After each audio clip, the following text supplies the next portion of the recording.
Hi, everybody. This is Vince Gilligan, executive producer of Breaking Bad. And I'm Anna Gunn. I'm coming from New Mexico. This is Bob Odenkirk. Hi, this is Aaron Paul. Hi, this is Jonathan Banks. All right, how you guys doing today? Swell. Very good. Good. What about the viewers, though? How are they? How are you guys? Shout it out. Doing? Oh, not so well. You're sick, huh? Well, this is a perfect way to spend the day. Yeah, for the shut-ins out there, yeah. Oh, look at the empty White House. Oh, the empty White House. Well, that's the end of the show then. And scene. Well, this is episode 313, and the name of this episode is Full Measure. And a gun. And there is a young and lovely Anna Gunn. Pregnant again. She's pregnant Always again. pregnant. Yep. So, Anna, did you enjoy wearing this fake prosthetic belly yet again? I can't tell you how much I enjoy being fake pregnant. It's one of my favorite things. It's the perfect workout. It's like those shoes with the balls on the back of the feet. But it was good because you had like a little storage space for like Cheetos and stuff like that, right? That's right. You can. It's like a little knapsack in the front, you see, and it's.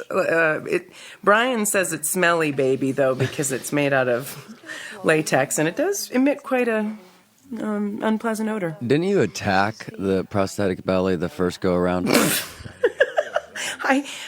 I'd like to clarify. When I was done being pregnant with baby Holly, once we delivered her into the world of the Breaking Bad show, I did take the prosthetic belly off and swing it around above my head, and then You threw it on top climbed of up to the. I really did, and then I climbed up to the top of the grip truck, and I put it up there while one of our ADs looked horrified. Because it was expensive. What is Anna Gunn doing? That's right. You were there. You were witnessing, Aaron Paul. It was exciting. Look at Bryan. Yeah, look at that hair. Yeah, I think it looks good. Yeah, I know, I do too. Forget Bryan. Look at you. I You're know. looking mighty fine. that's true. That's true. My fabulous extensions, yes. Extensions and then a little bit of color. We put a little bit of red in there, I think. A little strawberry blonde. Yeah, strawberry blonde. Yeah. Well, you look very fetching, as always. Thank you very much. Thank you. Yeah. That was fun doing a little flashback scene. And Bryan's wig, I believe, cost $5,000. No. Yes. Stop it. Yeah, seriously. Made by an expert wig maker. Each hair laid strand by strand. Wow. By hand in Los Angeles. Would you like me to tell you, Vince, where that money could be better spent? Where's that? I think it's a great wig. Yeah, I think it's a great one. I actually did not know it was a wig. Yeah. Am I stupid? No. 'Cause I remember watching this and thinking, because I'd seen Bryan with his hair grown out in the offices over the summer, and I thought, Yeah. oh, yeah. That's true. Yeah. I was surprised to hear it was a wig. Good. It's great. I'm glad. Good to hear.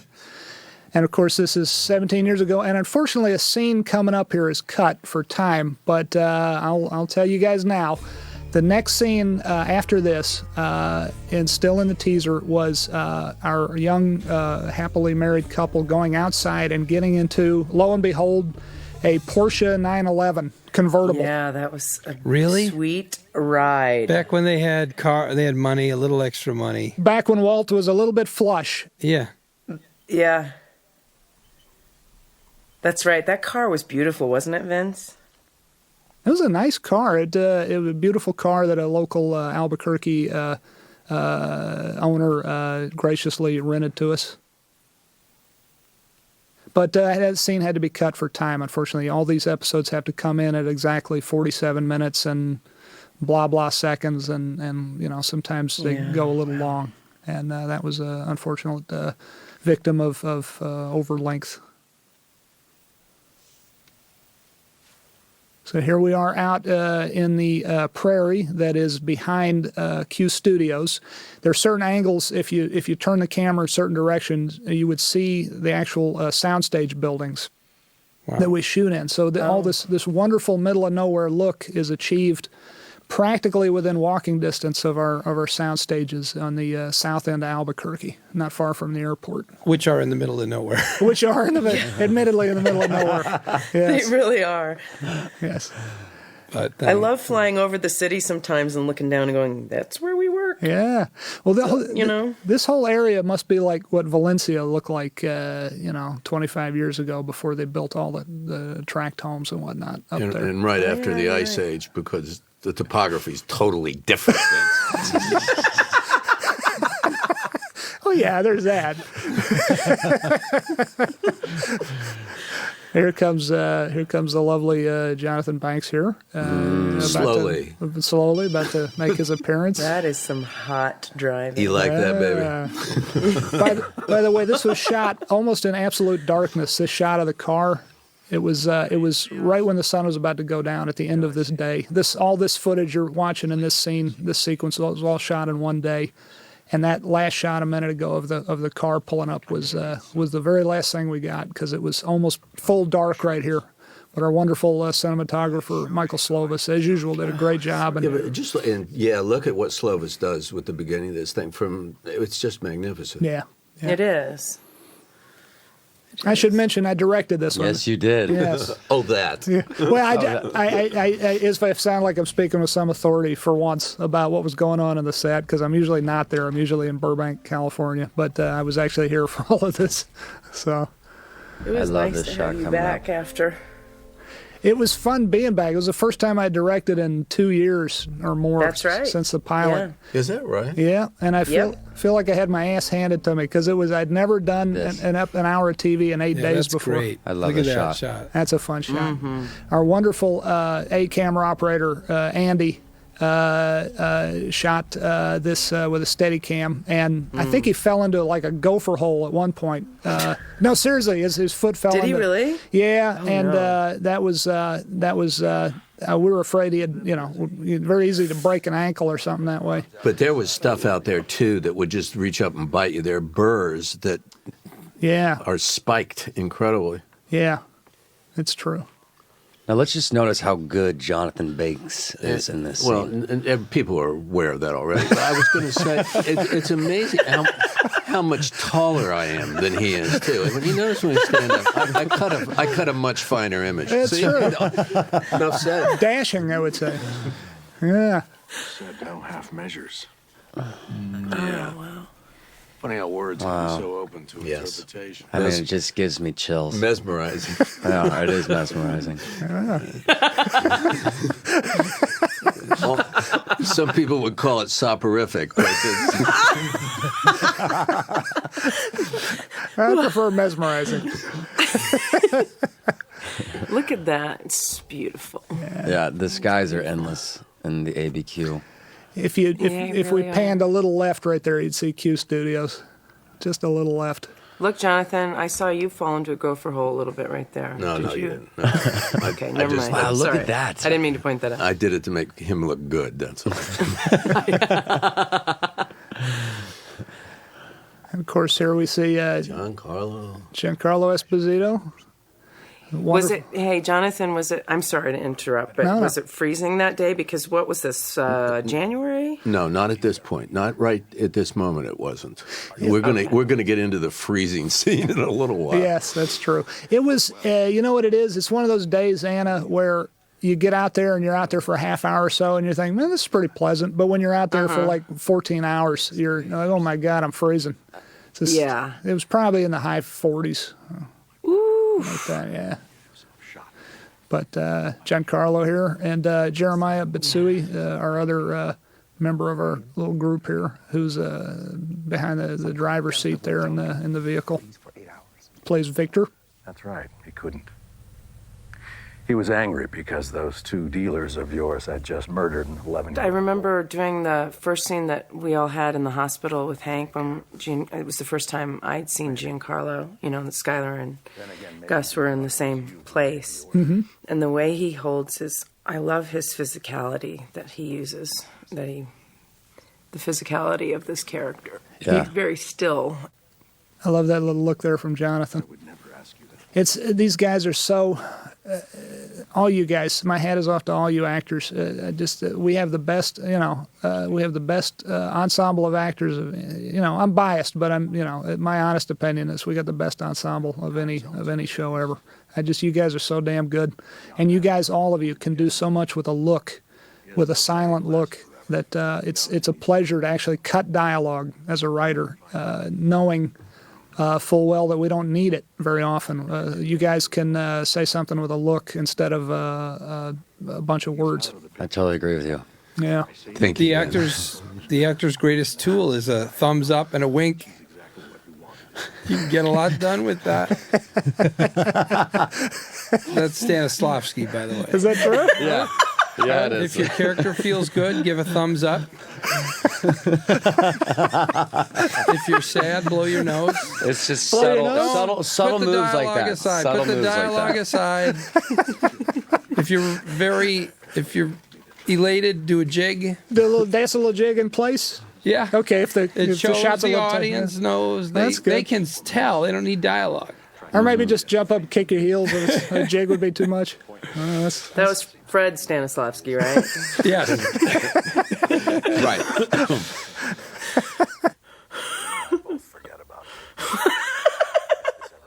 Look at Giancarlo. Oh, Yeah, he's magnificent. These two guys, He's just sort of tightly coiled. Yeah. Yeah. Oof.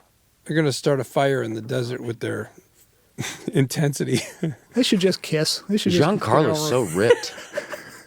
He is. Is he? That is He's true. so fit. That is true. He's very, very fit. He's a. Yes, he is. well, I think Well, he Banks gets- is. he I gets think it. Banks is in much better shape than. Well, I mean, that's obvious. I mean, God's come on, let's be sakes, honest. come on. I mean, there's shape and then there's shape.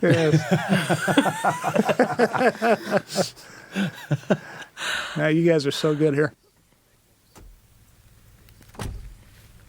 There was a big swath of dialogue again for time we had to lift out of here.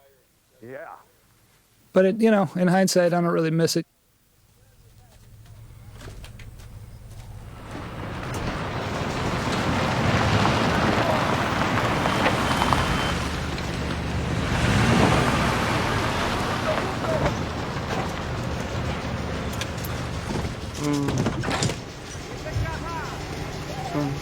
But here we are at our industrial laundry. They're owned by a very nice bunch of folks in Albuquerque who are just very accommodating to us when we come shoot there. And we use a lot of these folks in the background working at the laundry are real laundry employees, just very sweet folks who seem to enjoy working with us. Of course, now we're cutting to our soundstage set, so now we're over at Q Studios on an indoor soundstage built. An incredible stage. Incredible stage. Incredible set, wow. absolutely. Built by W. Gilpin and his crew, our wonderful construction coordinator, and his excellent bunch of builders and craftsmen, and designed by Mark Freeborn, our amazing production designer, and his guys. Mark and I, who worked together on The Lone Gunman years ago, he was our production designer on that show. Oh, you did? Yeah, that was a fun job. I really enjoyed the hell out of that. Not as much as this. This is the better job, and I'm lucky to have it. But that was a fun show. David Costable. Yeah. I love David Constable. Yeah. He's so great in this so character. great. Yeah. We tried to get him for this as well, the audio commentary, and he just, unfortunately, he's in New York because that's where he lives, and I think he very much wanted to do it. We just couldn't make it work. You're silly, Papa. But who's this? The Balloon Man. Knock everything over. Plus, there's that big nose of his. That's not a nose, that's a horn. You guys are so good together here. His real nose. This is an excellent little actress named Kaija Bales, who's a local Albuquerque resident. Who can do at the drop of a hat? You remind me of a man. What man? The man with the power. The power. Who do you do? Do what? Remind me of a man. She got it. She got it quickly. Too old for balloons. Really? I just bobbled that, but she got it because she really did. Give me a hug. Oh, I see your mama. Don't keep her waiting. Bye, Papa. Bye, baby. We just rolled film on it, and you guys were so funny. And you're right, she picked it up like a pro. Immediately, it was Immediately. unbelievable. Now, I want to say something here, because in the world you've created for Mike and the one I've created, that is indeed my granddaughter. That does not mean that has to be my daughter. Oh, okay. and where or what ever happened to my son? Yeah. Or is he still there? That's that's totally under your control. But I don't believe that's my daughter if I'm given a choice. Okay. All right. So here we are out there, and this is just. If you're given a choice. This is bare ass bone cold. And this is 2:00 in the morning and snow flurries. Yeah. And balloons have a mind of their own. That's true. Go ahead. No, As you're a right. director, no, you go ahead and tell what was happening here. Well, we had to get that in one take, and the fire department was out there and giving us a little bit of fits. But that was not a real power line, by the way. That was all built by construction. I will tell you something. Those firemen wanted to wet me down with fire retardant. And what I did, one of the things I did to get around that, those T-shirts you gave us that night, I said, here, take my T-shirt, but you ain't going to throw any of that stuff on me. And we shot the scene. Oh, man, I didn't know that. That's good. Baby. Now, here comes the magic bullet. Yeah. Now, dude! Lynn and I, the production assistant, Vince, we were running in time, and Vince was going to change this a little bit. I don't know if you remember that. Yeah. If you notice, if you look real closely, that you were supposed to fire that 2 bullets into that second guy too, but the prop gun jammed. It had a tendency to do that night. It jammed a lot that night. Yeah, it jammed a lot. And you know what I just realized? Whatever we do, all you people out there, don't say anything about the Albuquerque firemen, because those 2 guys could get in trouble, maybe. I don't think so, though. I wish I'd never said that now. Shoot.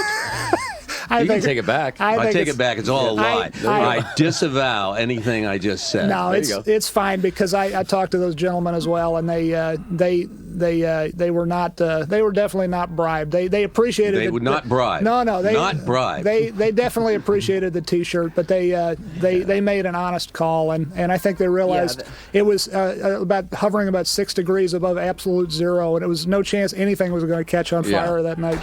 So I think that was what the decision was based on. And solely. the decision was based on that old bald fella wasn't going to let anybody put wet stuff on him either. So this is a little warehouse over in a industrial section of Albuquerque, and it was empty when we found it, when our wonderful locations guys found it, and then Mark Freeborn and W. Gilpin and their crews turned it into a chemical warehouse. Did a great job. This whole wall they put in, it was not there to shoot through. This is so great. Yeah. Well, this actor, his name is James Ning, and James did a wonderful job playing Chow. And I'm telling you, he sat there all night, Vince. He was so cold. Oh no, I'm sorry. I didn't realize how cold he was. That's amazing. Wonderful. Gotta love that. That was teamwork. That was done. That's teamwork. Make sure your kids that are under 12 see that, will you? Dennis Peterson, our excellent special effects creator, figured out a way to put a little tube just on the far side of that stuntman's head on the wall, and he shot using compressed air, shot a bunch of blood, and he timed it perfectly with Mr. Banks pulling the trigger there. It was very well done.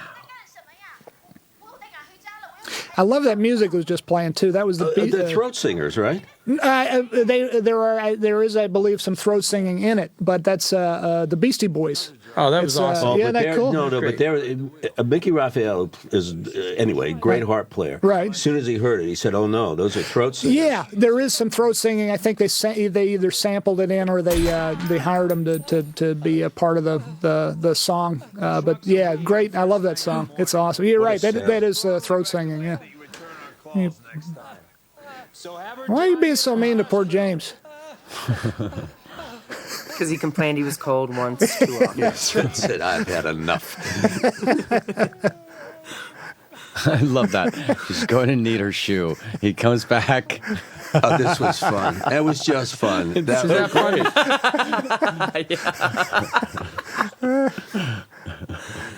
A little bit of blood on the passports there. It's amazing when you're a director that all the questions you get in any 5-minute segment of any day. The question there was how should the blood look in the passports, and then you sit there for 10, 15 minutes and while you're trying to answer other things simultaneously, and you say, well, maybe there should be blood here, and maybe a thumbprint of blood there. And it's amazing, all the questions. It's nothing but questions when you're directing, which is great. I'm not complaining. As opposed to being the big boss in the writer's office where Well, yeah, a lot of questions. Everybody hops too. Yeah. Although I can't, there's no one in the writer's office for me to say, give me a sandwich. Give me a sandwich now. I want a sandwich.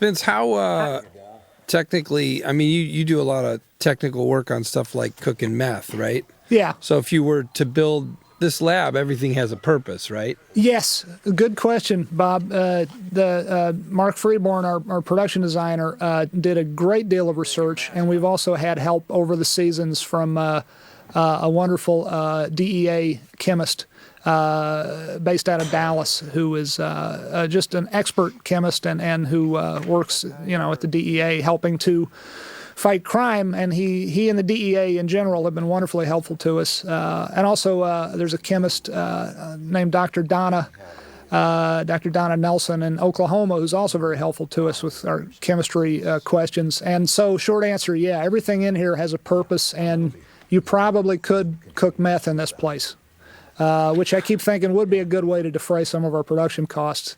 But, Has anybody... I keep getting overruled. Has there ever been a lab? Do you know if there's ever been a lab that's very professional making? Apparently in Mexico, Mexican super labs, perhaps some other countries, Central America, South America. Seriously. However you like things. I don't know that there's any lab this big currently operating in the U.S. The DEA has done a good job of, I'm no expert on all this law enforcement stuff, but my understanding is they've done a real good job of breaking up the major labs that used to exist here north of the border. But unfortunately, a law of unintended consequences or whatever means that a lot of the production moves south of the border. It's sort of like whack-a-mole. You whack the mole here and it pops up there kind of thing. So here we are in Gale. It's not NAFTA that caused that? maybe it was NAFTA. It might have been NAFTA. This is everybody's favorite scene. Yeah. I love. He worked so hard on this song. Yeah, he did. He did indeed. And he has a beautiful voice, and we did not know that. I did not know that when we hired David. And it didn't really matter story-wise that he'd be a good singer. He could just as well have sung this badly. But he really has a nice voice, which you'll see again coming up in season 4. Little teaser there. But this is a song called Crapa Pelada by, what's the name of the band? Oh, I love this. Isn't that great? Yeah, it's so great. It's either Milanese or, I'm probably going to screw this up, but it's an Italian group from, I believe, the 40s. And they're apparently singing about making an omelet. Of course they are. Yeah. Of course. I mean, it's bringing tears to my eyes. It's a great song. I love that song. Thomas Golubich, our wonderful music supervisor, found that for us. I should have called first. I'm not interrupting anything, am I? No, not at all. Please come in. I love these two guys together. Can I offer you something? Creme de menthe? Oh, no. The creme de menthe line. I wish I had made that. That was David. David came to me and he said, it says here in the script, can I offer you something? And I wanted to add to that. David said, Vince, is it okay if I say, I don't know, coffee, creme de menthe? And I thought that was a great addition. Creme de menthe. Of course, he would offer creme de menthe. What is a creme de menthe? It's a liqueur. It's like a creamy, sort of like Bailey's or something, except minty. It's you make grasshoppers with it. Okay. Teenagers and grandmas. Yeah. They can all agree on creme de menthe. Yeah, peach schnapps. I think creme de that's menthe. that's the advertising line. You've seen that commercial where the teenagers and the grandmas are get together, clink glasses, share for good times. Here's the good friends. Yeah. Lucy Goosey. He's dying of cancer. It is I why love he this does reaction. this, to provide for his family, which he's accomplished. Yeah. He will never want for anything. He's seen to that.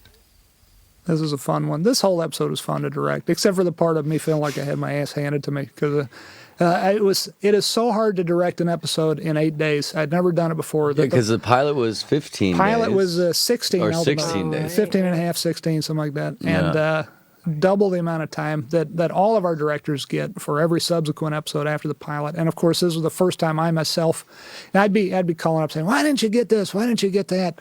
Damn it!" You know, to the other directors. Don't whine, Vince. And God then, help us. and now I see how very hard it is.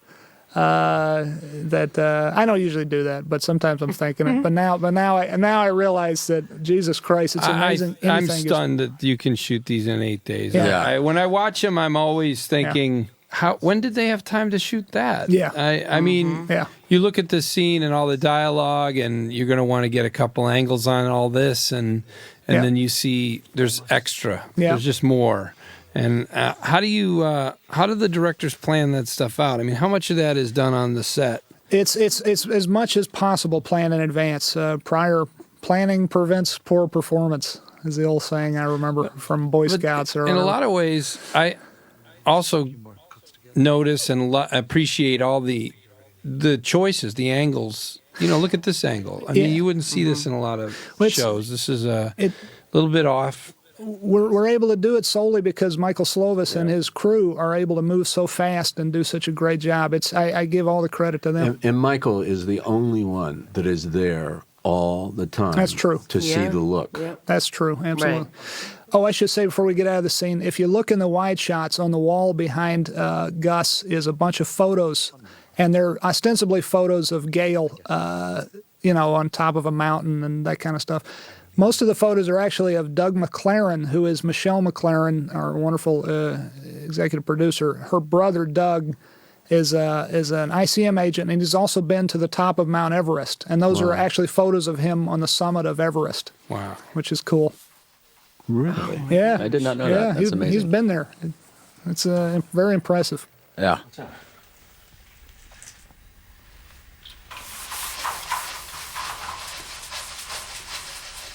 I'm not sure what that stuff is they're cleaning. I know what it's supposed to be, but I don't know. I can't remember what the special effects guys used. Any particular? Now, Jeremiah, is it Dennis Banks, his uncle?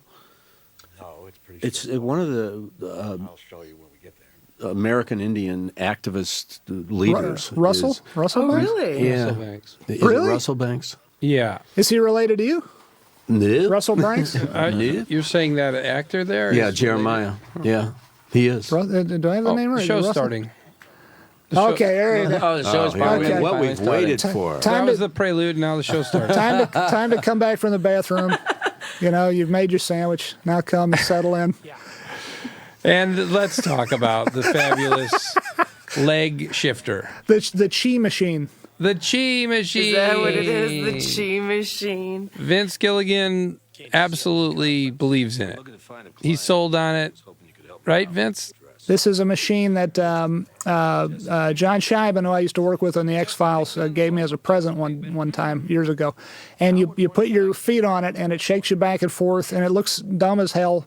But you do this for like 20 minutes, and then you stand up, and you've got a head rush.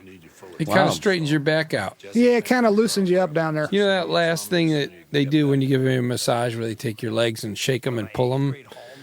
Does that. Yeah. Does it feel good? Did you enjoy it?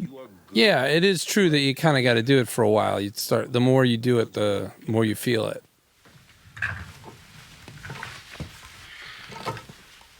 Now, when I say, Jonathan, you're so scary here. Yeah, you're really scary here. Thank you, dude. I don't know if I want to watch this. Yeah, it doesn't have a good end. You're really like... Give me a lot of credit for trying to I know. calm you down. Get you to see logic from the man in the craziest shirt ever. Look at that shirt and tie and the collars. Is it true you pick out your own? Is that just your actual wardrobe you wear to? Yeah. You'd save us a little money. This is how you usually dress. Is Yes. You look good. Yeah. You make it work somehow. Kinda You pull fits. it all together. Yeah. Well, in that office, you gotta look Oh sharp. my God, that office is fantastic. Look what Michael Slovis did there. Yeah. Wow. By the way, for those watching extraordinarily closely, this set has never had a ceiling before this episode, and W. Gilpin and his guys very nicely put in a ceiling for me because I wanted these real low angles looking up at Mr. Banks here. And so this there was never a ceiling on this set before, and they did a great job putting it in on a very, very quick turnaround. On a scratched piece of paper somewhere. Who's to say I didn't write down a location strictly for my own professional use? Do not touch anything on my desk. I'm going to leave the room, make myself a Nescafe.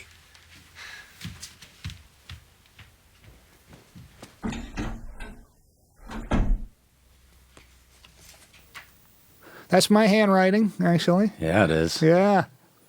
That's the closest I've come to appearing on camera on the show. Lawyer up. Yeah, lawyer up.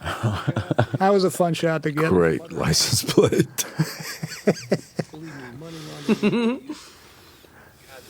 Okay, they can start watching again, Bob. Oh yeah. Here we are again. I'm watching. I'm catching up on it. So my character's a lawyer? Yes.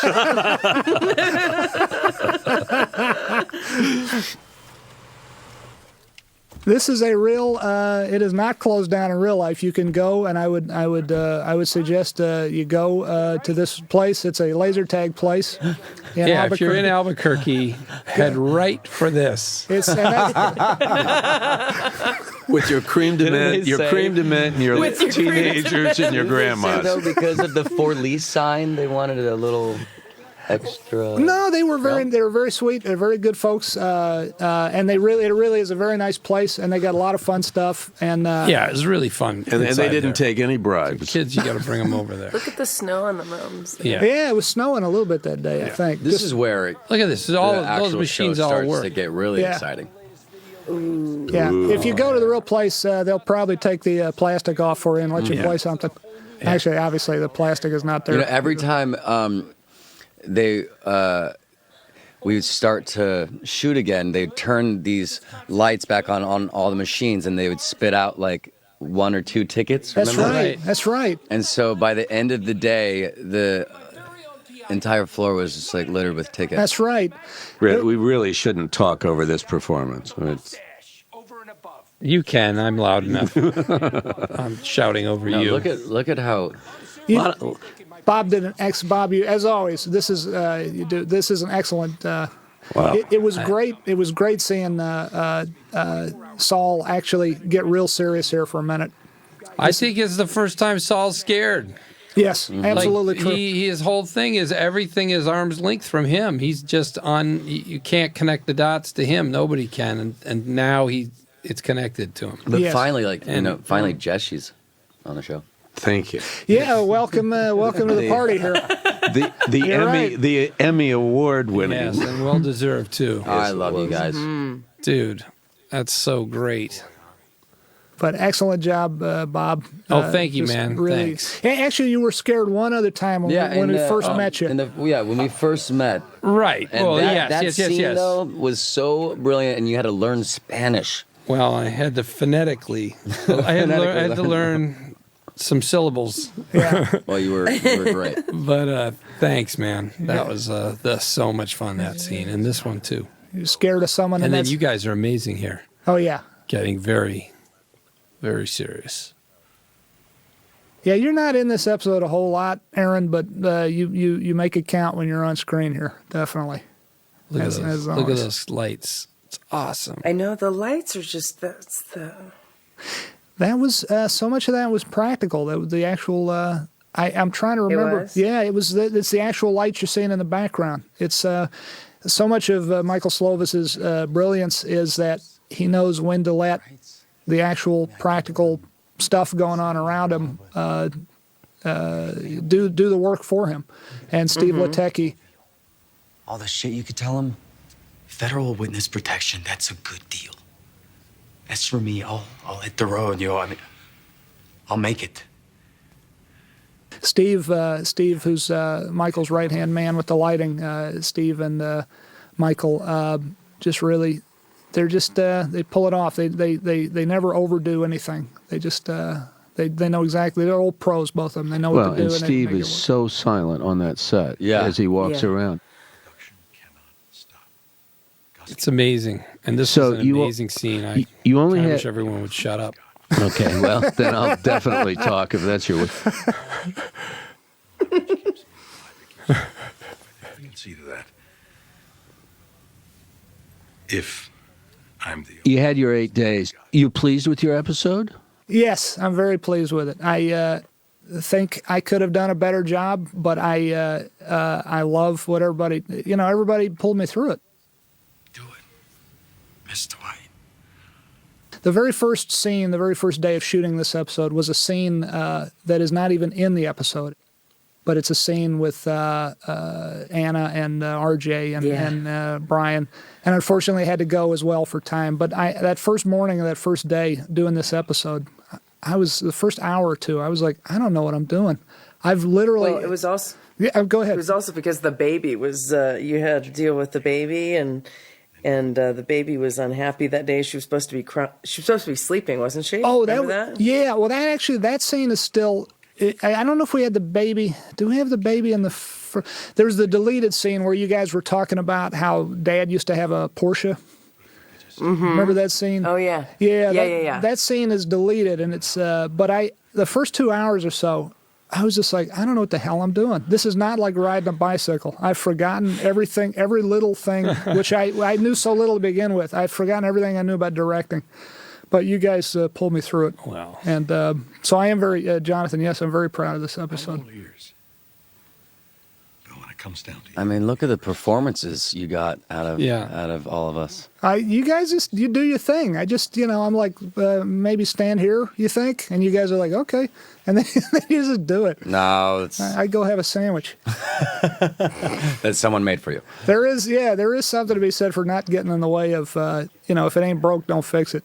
So there is also another old saying about proper casting is like 90% of it, and once you do that, a lot of your job as a director is over. So I'm so glad that you haven't killed Jesse yet. Well, not until the first episode of season 4. Right. Yeah. Well, don't give anything away. Okay. It was a pretty good run, though. You got to admit. Yes, it was. It was. This is, of course, how the show opened. We do the same long, slow 360 or 270-degree pan here. And Andy, our great camera operator, did a wonderful job with this. It's harder than you would think, turning a camera very slowly and steadily by hand. It's kind of harder than you'd expect. Yeah, this is the one, Anna, with the baby. Yeah, I think this is so great with the glasses. Like, grabs the glasses. I kept telling that little bastard, grab the glasses. He wouldn't get it right. Look, and finally, oh. Nah, that's a terrible joke. It's such a sweet little baby, and we have such nice little babies on our show. Isn't that wonderful? I love this. Isn't that great? So great. Who does the music? Dave Porter, and this is one of his cues. He's a wonderful composer. Incredible. Wonderful composer.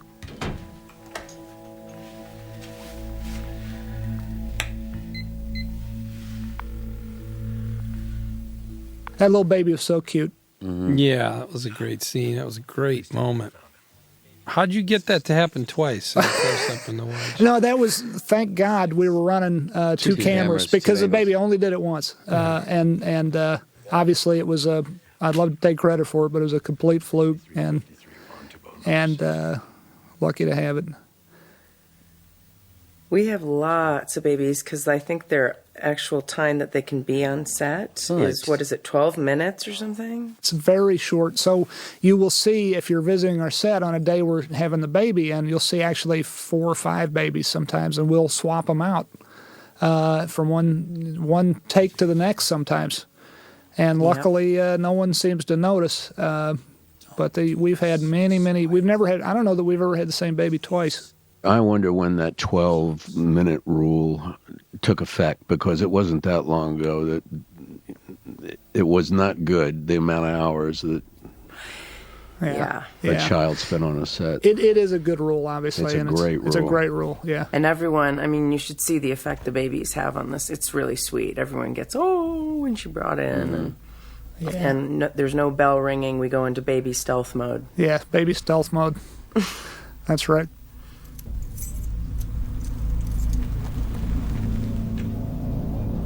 We got a problem. Some kind of chemical leaking in your lab. You gotta come with me. I'll follow you. They tell me to bring you. I bring you. Come on, get in the car.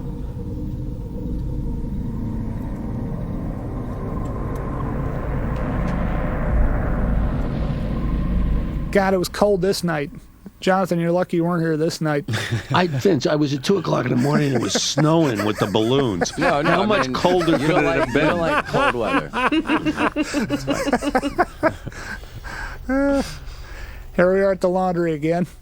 That's another great shot. Jeremiah did a nice job with this.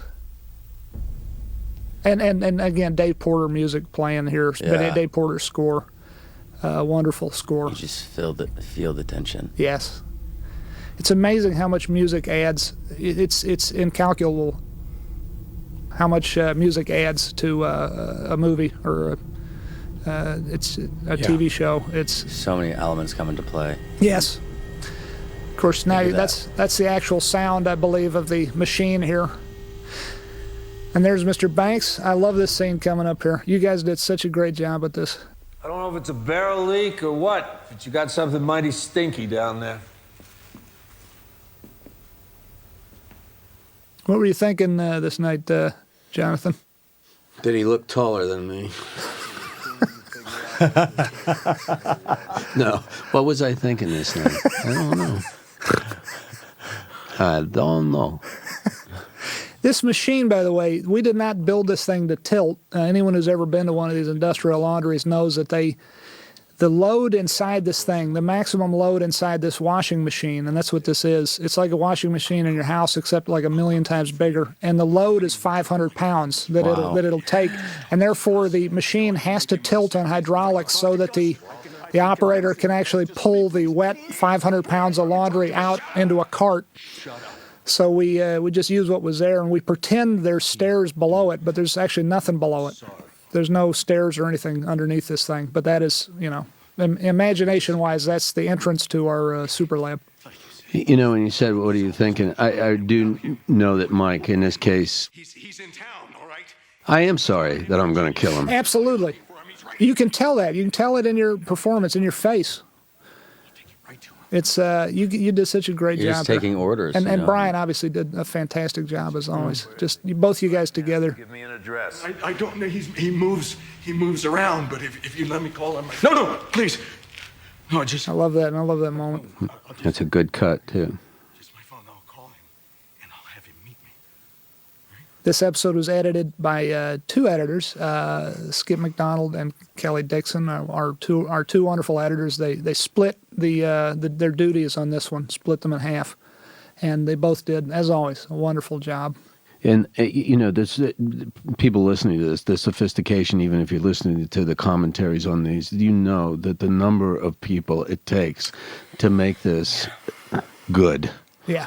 Is overwhelming, and names haven't been mentioned. Yes, that is true. There's so many names that we don't have time to mention who are just wonderful. I mean, this show is a group effort. Any show you've ever seen, any movie you've ever seen is a group effort, and this is no different. And it could not be done without all the amazing talent of all the many folks in front of and behind the camera, in pre-production and production and in post-production.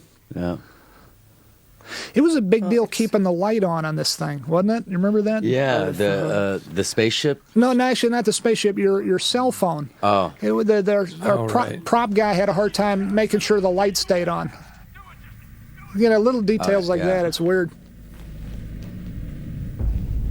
I love how when Bryan makes his turn here and stops being a weenie, and gets tough here. It gets Heisenberg. This little head. And I love your reaction coming up here, Jonathan. And Jeremiah's too. Juan Tabo, apartment 6. Yeah. Yeah. Yeah. That's awesome. And I love this shot. I love this shot. I love this reaction. Yeah. Remember the salt or something? What did we put underneath the, the phone? Thanks for to make it move like that. This is one of those things. Spend 10 minutes trying to get it to move instead of just vibrate in place. I love how he uses. What's he using that? He's using a laser thermometer to check how hot the water is. Because it's got to be the perfect temperature. Perfect. Great. I just can't believe laser thermometers actually exist. Oh, I have a couple of them. They're awesome. Really? Yeah. I use them on my children. Do you? Very comes So you don't have to touch them? Is that? That's right. Yes. Exactly. I just use them on random people on the Mama's street. gonna take your temperature. Uh-oh. Take whatever you want. I have money. I got a lot of money. We can't speak about what comes next after this because I don't think season 4 will have aired yet. Aaron, good work. Who knows what Look happens at next? Aaron. Anything Look could at happen. your eyes. Anything could happen. Look at your face. Yeah, he just This does could not be a want dream. to do it. Not sure. That might be a dream sequence here. Oh, Aaron, so good. I know. Yeah. Both these and David, both of you guys are just drilling it here. Just Bang. and you really shot a blank right into the lens there. Right. Yeah. Yeah. Excellent job, Chilling. ladies and gentlemen. Thank you, folks.